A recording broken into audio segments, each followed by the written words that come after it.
வணக்கம் நண்பர்களே, தமிழ் ப்ளாசம் சேனலில் மசாலா முட்டை பணியாரம் எப்படி செய்யுதுன்னு பார்க்கலாம். அதற்கு தேவையான பொருட்கள்: பெரிய வெங்காயம் 1 சிறுசாக கட் பண்ணி வச்சுருக்கேன், உளுத்தம்பருப்பு 1.5 டீஸ்பூன், இஞ்சி சிறிதளவு சின்னதாக கட் பண்ணி வச்சுருக்கேன், 1 டீஸ்பூன் கடலைப்பருப்பு, ஜீரகம் 1 டீஸ்பூன், மிளகு 1 டீஸ்பூன், கருவேப்பிலை சிறிதளவு, முட்டை 3, பச்சை மிளகா சிறுசாக கட் பண்ணிக்கோங்க 2 எடுத்துருக்கேன், தேவையான அளவு கொத்தமல்லி இலை, அரை டீஸ்பூன் தனியாத்தூள், 1/4 டீஸ்பூன் கரம் மசால் தூள், மஞ்சத்தூள் 1/4 டீஸ்பூன். இப்போ எண்ணெய் காஞ்சிருச்சு. இப்போ கடலைப்பருப்பு, உளுந்து இதெல்லாம் நல்லா வதக்கிக்கலாம். ஜீரகம்,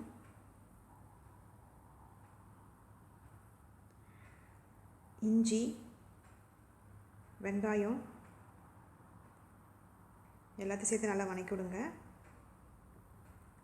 இது நல்லா எண்ணெயிலே வதங்கணும்.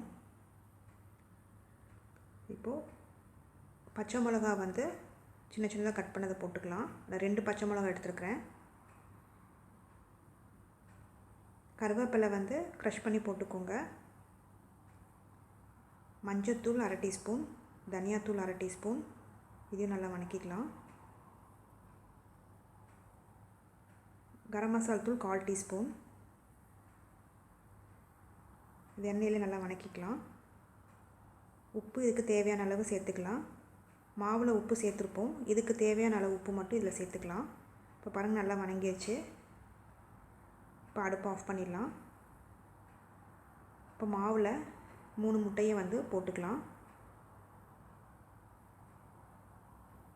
நான் இட்லி மாவு தான் எடுத்துருக்கிறேன், வீட்டில் அரைச்ச இட்லி மாவே எடுத்துக்கோங்க. இது நல்லா மாவும் முட்டையும் நல்லா கலங்கணும். இப்போ நல்லா கலக்கிக்கலாம்.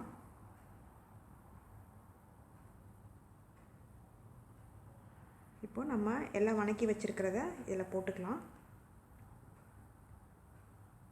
இப்போ தேவையான அளவு கொத்தமல்லி இலை, மிளகு 1 டீஸ்பூன் சொன்னோம், அதையும் போட்டுக்கலாம். போட்டு நல்லா கலக்கி விட்ருங்க. இப்போ நல்லா கலக்கியாச்சு. இப்போ பணியார கல்லில் எண்ணெயை ஊற்றிட்டு எல்லா கல்லையும் இப்போ மாவு ஊற்றிடலாம்.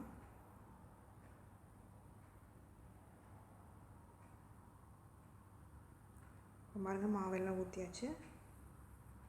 இன்னொரு பக்கம் திருப்பி விட்டுடலாம்.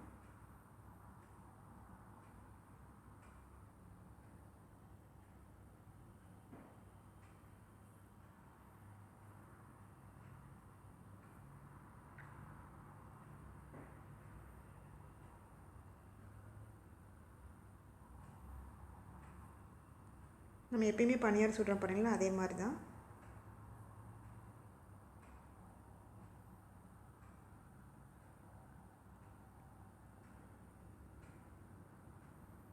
பாருங்கள், பணியாரம் ரெடி ஆயிடுச்சு. 2 பக்கமும் வெந்துருச்சு. இப்போ நம்ம எடுத்துடலாம்.